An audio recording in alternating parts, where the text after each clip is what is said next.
Well, it's a beautiful Saturday morning. I thought I'd come out to the shop and do some guitar work. This will be video number 4, and what we'll be doing is some body work. But before we get started, let me just give you a little story. When I came to the crossroads of deciding what type of job I wanted to have the rest of my life, it was kind of intriguing how it happened, but I've always had a love for guitar. I mean, when I was a young kid, and it just kind of grew and grew, and the music back in the 60s was very inspiring. The musicians were very inspiring. I had made a post of Johnny Winter as being one of my so-called mentors in a sense, but I remember working for a heating warehouse, and I was just like totally bummed, that I had to work there. And here I wanted to be a guitar builder, and how can I learn guitar work if I'm working in a warehouse? So there was some things that went on within the job at the warehouse that caused me to start looking for a job, and I chose the major guitar company Fender, which was in Fullerton, California. And I remember every day at lunchtime I called over there and I talked to the same secretary right at lunchtime, which was around 12 o'clock. Is there any job openings? Yeah, this is Karl Sandoval again. I'm really dying to get into the guitar business, and I thought this would be a good place to start. So I kept calling and calling and calling. It took about 3 months of calling. And if I remember correctly, I made friends with the secretary or the operator that spoke to me every day. Is this Karl again? Oh my God, you really want to work here, huh? Well, yeah, and then finally I called one day and she goes, I got you a job interview. And I was ecstatic. I was stoked. So I went down there and I applied for a job to work in the guitar department, whatever facility and the manufacturing process there was at the time. And there was no openings, so I ended up having to work in the cabinet shop, basically, where I put on all the hardware on all the speaker cabinets and the different products that took handles and speaker screws and corners and everything of that nature. So that was kind of an interesting approach towards starting this career that I am so proud of being in. And I'm just like, here, like I say, here it is, a beautiful Saturday morning. I'm up in the hills, the sun is bright, it's a little windy, but it's just beautiful here. And so, with that being said, just a little bit of history of Karl M. Sandoval. And so let's go ahead and get started here. What we're going to do is start to unclamp this body blank, and we're going to be running it through the thickness planer. If the blank is sized properly, we may have to cut it down, but let's go ahead and get started. What I'll do is start to remove the clamps now.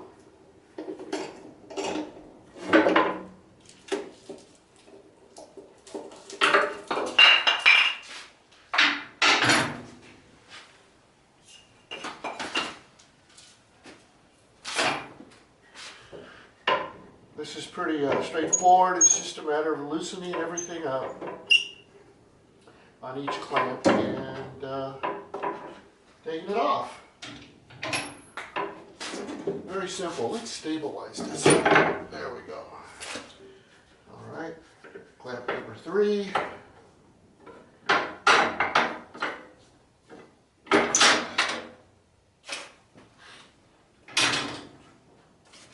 The 2 blocks that we had put here really did a good job from preventing the wood to shift. You don't want some offset here because then you end up having to cut off more wood. I'm filling the inside center seam here, and there is a little bit of an unevenness, but I had spoken about that on the previous video. And what we'll do is we'll knock this down with a thickness planer.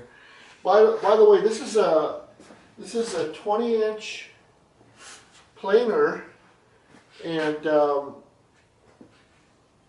kind of dangerous to use because you certainly don't want loose clothing and your hands to be anywhere near that incoming on the opposite side. This is the exit side here. We got glasses, protective glasses, and we also have a dust protector here. These masks are pretty cheap. They're portable, throwaway type, whatever you want to call them. Let's go ahead and get set up with that. I'm only going to use one strap.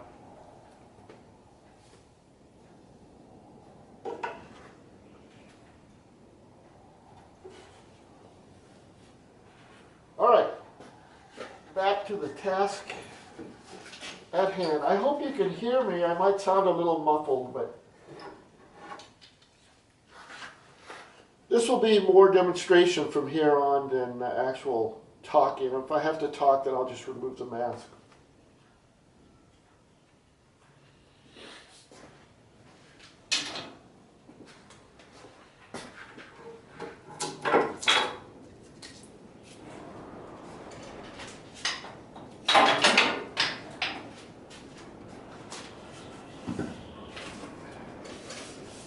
Okay.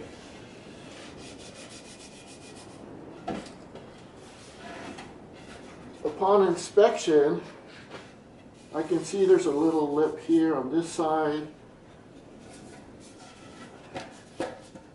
and there's a little lip on this side. You know, it just seems that no matter how hard I try to level off and use the same thickness wood, there's always a little bit that needs to come off. And I'm talking, probably the thickness of 2 pieces of paper, or if that, just one.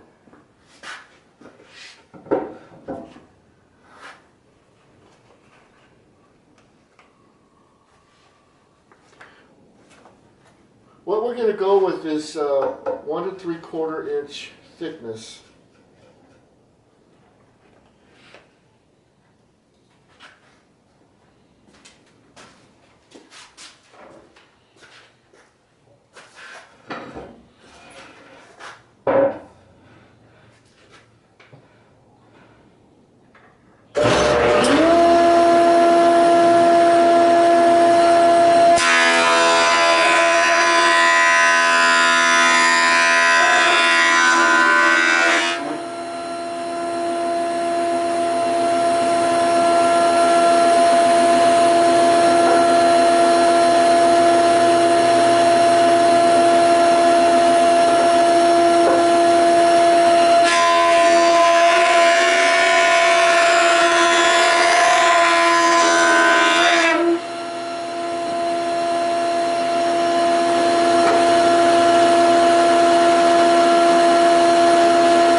Well, that's pretty much it. What we have now on this side is a nice smooth plane. And this side, there's a little bit of a dip right here, but by the time we cut, route, sand, and the first coats of polyester applied, this will not even be there. So I try to prevent routing or thickness planing too much because I don't want to take off a lot of material. As a matter of fact, that first cut that I made was pretty hefty. I wish I would have done a little thinner, but I used my judgment and it looked like it was gonna just really skim the top, which basically it did. So let's check.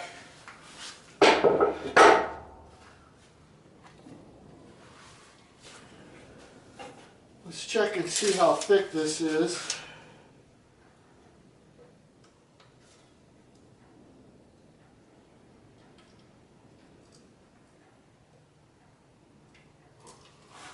Well, it's about a 32nd of an inch under 1 3/4, but when you there's minimal sanding that has to be done. And by the time we get the various coats of base coat, polyester, color, and then top coat clear, that's about 3/32 of an inch, a little more. So we're looking good there. Sometimes when I try to keep it at 1 3/4 thickness because I use tremolo bridges which have a block, and I don't like the block to get real close to the outside surface of the back of the guitar. So in some cases I do have to grind down the block like a 1/16 of an inch or so. We've got springs that are placed on the tremolo bridge, and you know they kind of take up a little bit of room. But bottom line is this is done and ready to go for our next step, which will be tracing the template and doing some rough cut on the bandsaw. So that's going to be a wrap for this video. It's going to be short and sweet, and what I'll try and do is give little tidbits of my history as I go along. I wanted to thank everybody for watching these videos. I hope they're enjoyable. I hope it's something for you to use in your process of guitar building. If you follow these procedures that I use, you know, you really shouldn't have any problem. I mean, it's not like 100% information is given to you on every small little detail. I'm kind of expecting that you do some personal research on your own when it comes to, let's say, you go on the net and look up how to use a thickness planer, how to set up a thickness planer, what different parts of the planer are, exhaust, table, adjustment, on and off switch, you know, what type of, how much do you cut. I mean, anytime I use this thickness planer, I'm usually just skimming ever so slightly, like 1/64 of an inch, if that. It's sometimes it's usually less than that, until I get to the proper thickness. You really don't want to go into it and just cut heavily because you might end up cutting too much. So the other process of, see, if you can't afford a thickness planer like this, or if you don't have one, what you can use is I use a flat block and some heavy grit sandpaper. This is like 80 grit. And what I will do is I will sand across this area where the seam is, and that'll pretty much level everything off. So if I did a check here, let's see. Another thing a thickness planer will do is, let's say you have the wood is glued and it's kind of tweaked, or let's say there's a little bit of an unevenness about it. You may have to run it through a few more times, which I really don't recommend, but if you have to, you have to, and you can always, like I say, compensate by grinding down your tremolo block. That's kind of a little trick here. But as I'm looking with the straight edge, as I'm looking, I can see that everything looks pretty level. Now you got to remember that, see, one thing, I can see that the straight edge easily moves, which means there's a hard point, which is probably paper thin, along the center, and it's not touching so much here and here, which, as I look down the side, it's like extremely minimal. It's not going anywhere. Now on this side here, if I put the straight edge, it doesn't want to, I'm kind of like going like this with the ruler, and it doesn't want to move, which means high, high, low.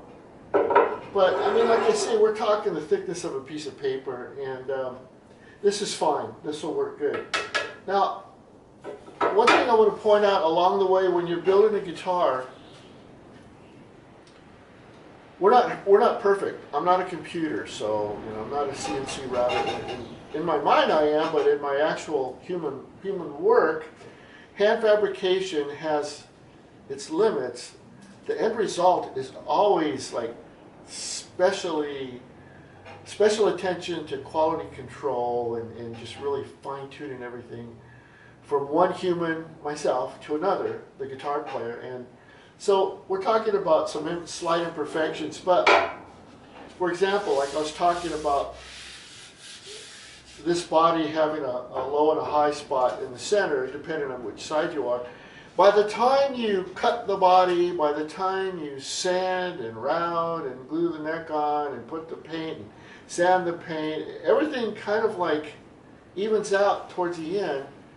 And I guarantee that nobody's going to come to your guitar that you build them and nitpick. First of all, unless it's really blatantly obvious, they'll see and notice and question it. But a lot of times, they don't really know what to look for. And I'm not trying to scam on anybody. That's not the reality of it is. It's just that hand craftsmanship, human nature, I'm not perfect.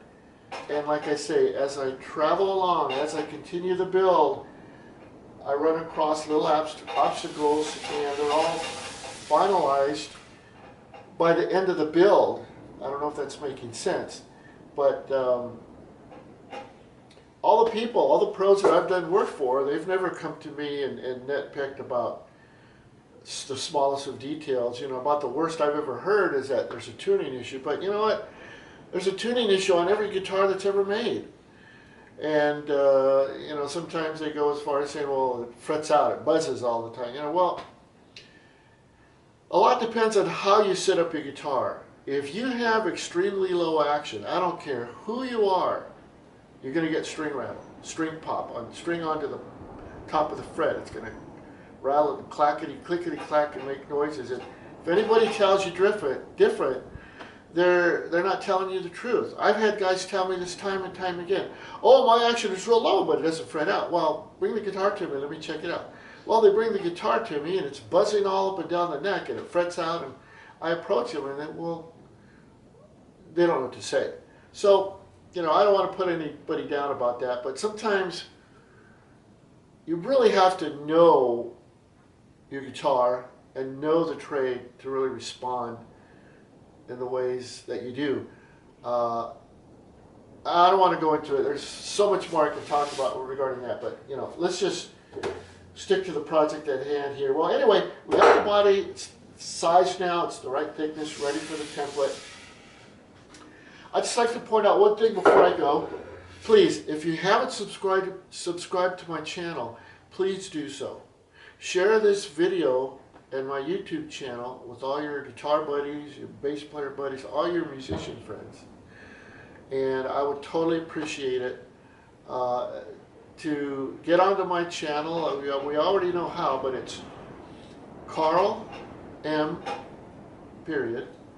Sandoval / Sandoval Engineering. And that'll take you right to my videos. I also have a website, which is karlsandoval.com. My email is karl@karlsandoval.com. I'm on Instagram, Sandoval_guitars. Many photos on there that would be interesting. If you're new to my channel, check out my Instagram, my website, and my Facebook. Just look up my name on the internet and it'll take you to everything that I have. I also have Patreon, which I'm working on. Still not quite getting it, but that's coming up. But anyway, I'd just like to say thank you. I'd appreciate all your viewers in sharing these videos with your friends. So this is video number 4. So until the next video, number 5, God bless and have a great day.